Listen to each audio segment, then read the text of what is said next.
Finish here, we do our thing, they go turn, turn, turn, turn, turn, turn. That's over. That's more like it.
I was studying political science in university, but I had a lot of friends who were working in theater and having a great time. And I enjoyed the time I spent with them more than the time I spent with my fellow political science students. So I was studying in Ottawa. I did 2 years in Memorial and then I moved to Ottawa U. It was at a time you could get funding to study in French. So I was doing my courses in French at the time. And this is a bit of a long story. A friend who was working, who was CODCO adjacent, came to visit and we went to an environmental theater production. And I was just completely overwhelmed by the experience of watching this thing, but also there was some audience participation in it. At the end of my final year of my political science degree, I was taking classes at the Ottawa Dance Centre. They were really kind and supportive, and I vacuumed the studios in exchange for a scholarship. And Nikki Cole came to teach. She was a Canadian based in Vancouver, who was from Vancouver, but who'd been working in London in the UK and was just moving to New York. So I went down to visit her in December of 1976, and I had planned to go for 4 days, and I stayed for 8 months. She just rented a loft and she needed a couple of roommates. So yeah, I moved in there. I mean, there were 50 places where you could study dance, minimum. Every second person on the subway had a dance bag. It was dance paradise. There were like 4 different weekly publications that were dedicated to dance. It was just everywhere. There was just this sense that everything was just exploding. The 80s were really the dance boom. And those of us who participated in that had just that extraordinary sense of optimism where it just felt like everything was growing, and more opportunities, more touring, more performances. There were lots of different studios in the city. Space wasn't as expensive as it was. There were like international series where lots of companies would come and visit, and it really felt like things were just going to get better and better. So in New York, I studied with Nikki, with Alfredo Corvino, which is when I really seriously began to take ballet classes, with Zina Romet, who is a woman who taught a kind of floor bar that was really influential, and lots of other studios I would go and visit. Then when I came back to Canada, I'd been living in Ottawa and there wasn't really much happening there. And I thought I would move to Vancouver because I had some friends there. And I stopped off in Toronto to visit a friend and went to York University where Grant Strati was the director, and had a chat with him in his office. And Monday morning, I was taking an 8:30 ballet class with him, and I was enrolled to do a second degree. So I did a BFA at York, where I spent 2 years. And that's when I began to take classes in Graham technique with Nori Drummond, who was a fantastic teacher. And I really liked that. So it was, yeah, and it was just kind of logical that I would be interested in Toronto Dance Theatre, and luckily they were interested in me. So I think in my second year I had already done some performances with them, and when I graduated from York I just went straight into the company. It was amazing. Claudia Moore, Roberto Rosier, Peter Randazzo was still dancing. Chuck Flanders, Renee Highway was my roommate when I joined the company. Yeah, I mean, they were such extraordinary dancers. They were so inspiring, and taking class there was amazing. We did lots of touring. There was just tons of repertoire, being remounted and created all the time. And they were just moving into the new building on Winchester Street then. So, yeah, things were moving, but also it was really interesting. Toronto Dance Theatre had been around for 10 years, and I think taste was beginning to change a little bit, and independent artists started to think, okay, there's something a little old-fashioned about them, and they were really deeply committed to, what David Earl would describe as sort of humanism in contemporary dance, and they stuck to their guns. So there was a little bit of a sense that maybe we weren't the most fashionable company at the time, but that kind of felt fine. Two things happened. One, because I'd begun dancing with Elizabeth, I started with improvisation. So before I had any technique, I had a sense of what I liked about movement, and I wasn't sort of shy about moving in any particular way. And then when I began to choreograph, because I would think I was doing something, but in fact was telling people to do something different, then people would often know, one interesting pattern. I would never have thought of that. And then I just think, well, I didn't think of it either. It just happened like through this miscommunication a bit. So I really began choreographing so that I would have something to dance.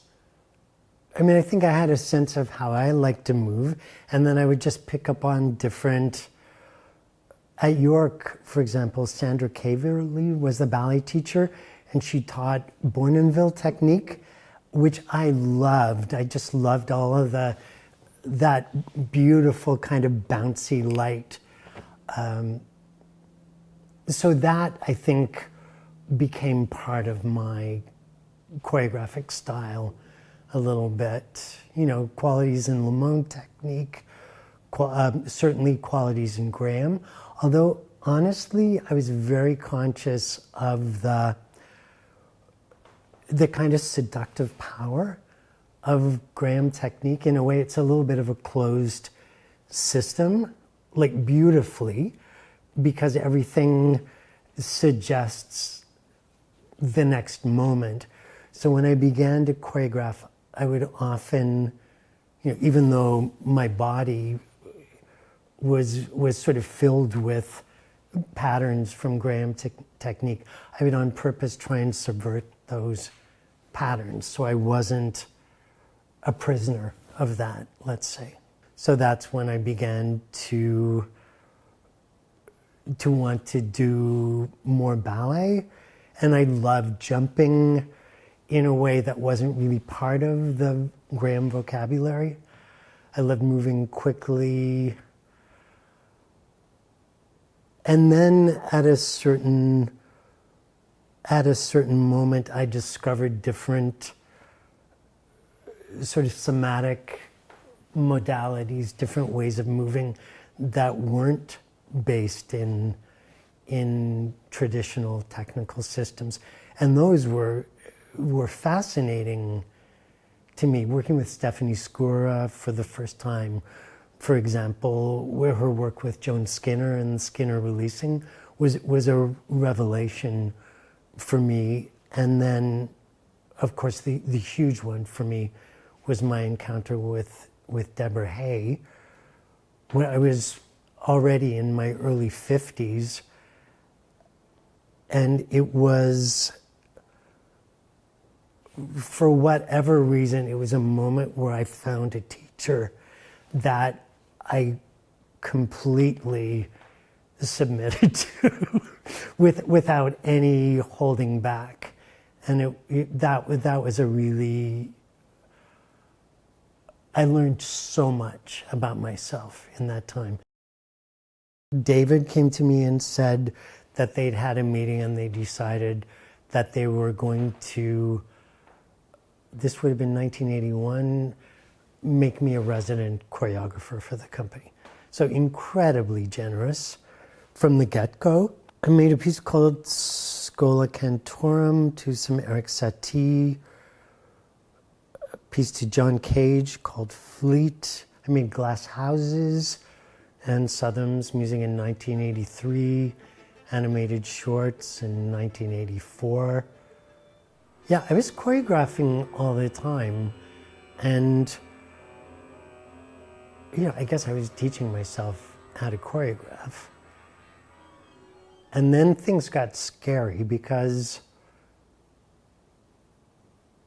we went to New York in 1985, way deep Brooklyn, at Brooklyn College. And for some reason, Anna Kisselgoff, who was the chief critic at the New York Times, came and reviewed the program and said some very complimentary things about me. And then suddenly I was a choreographer. It's hard to be an artistic director and a choreographer. And it was at a time of change, and I was completely sort of unproven as a director. So, and the company had quite a large deficit when I took over. So everything was a little bit probationary for a while. And there were so many changes. I think I made a lot of mistakes, my assumptions about what I needed, how I needed to behave, what I needed to do, in retrospect, was just a function of my insecurity and my desire to do it well. The bigger issue was that for maybe 3 or 4 years, it was extremely stressful, and the work that I was making reflected that. There was this sense of just having to, a little bit to feed this machine where it had changed. There was a lightness that had disappeared. And yeah, and that was very challenging. I'm not quite sure why I stayed, other than I like to solve problems. Probably like by 90, 98, so yeah, 4 years. Then things shifted. There's huge turnover in the company. Different kinds of dancers came to the company who were interested,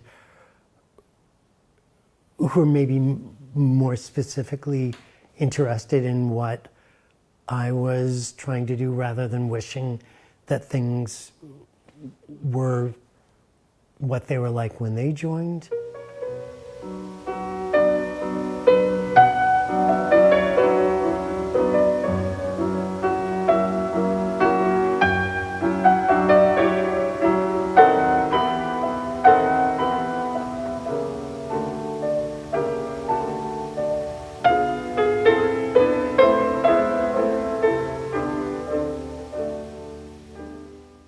There was a shift in 2000 when I started.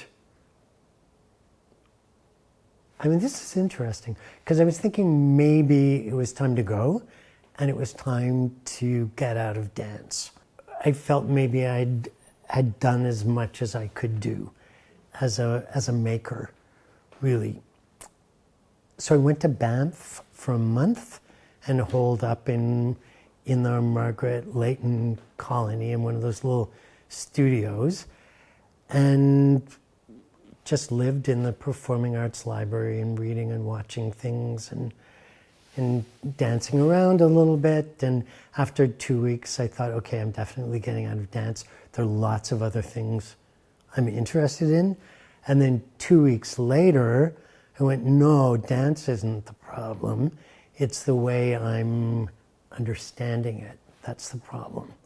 So I gave myself permission to maybe to make my work much more personal. And that's when I started doing pieces like Nest and Severe Clear and Persephone's Lunch that solved all kinds of problems at once. They were a bit more fun. They were much more collaborative.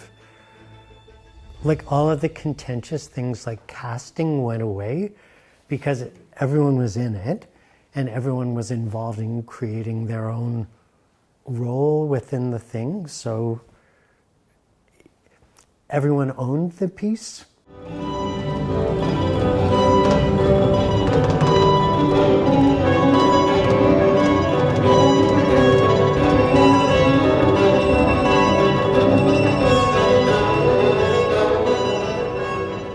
There's something about the philosophy of performance which draws a little bit of a line in the sand, and it's one of those things, once it's out of the box, you can't put it back in. You know, once known, it can't be unlearned, for better, for worse.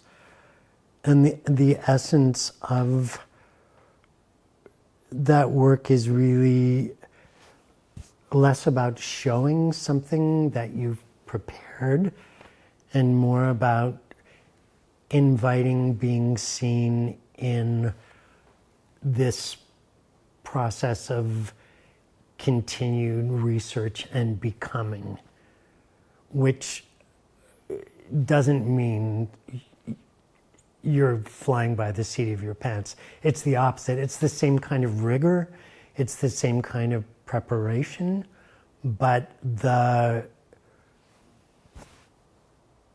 experience of the audience is very different because the experience of the performer is very different.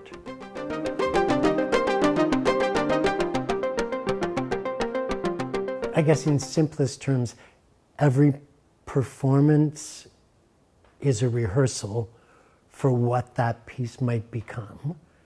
And every rehearsal is a performance. So there's no, of course that's impossible, but you try to be performing, to be practicing what you're doing on stage all the time. So there's no difference. And then, if things go well, you avoid that,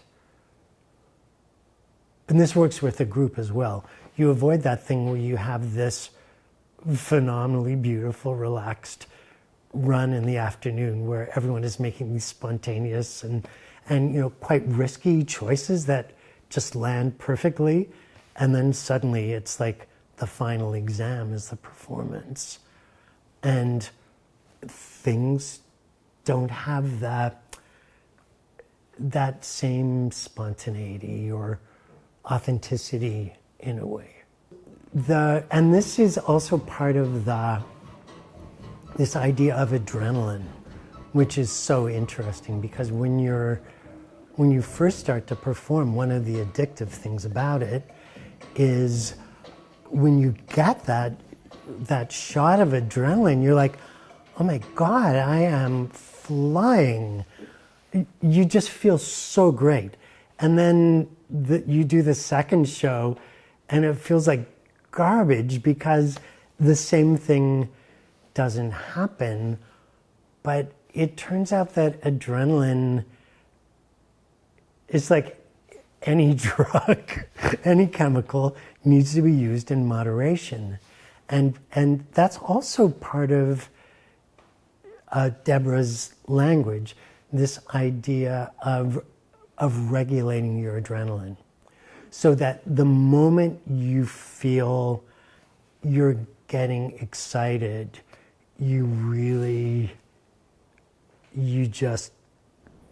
learn how to calm down.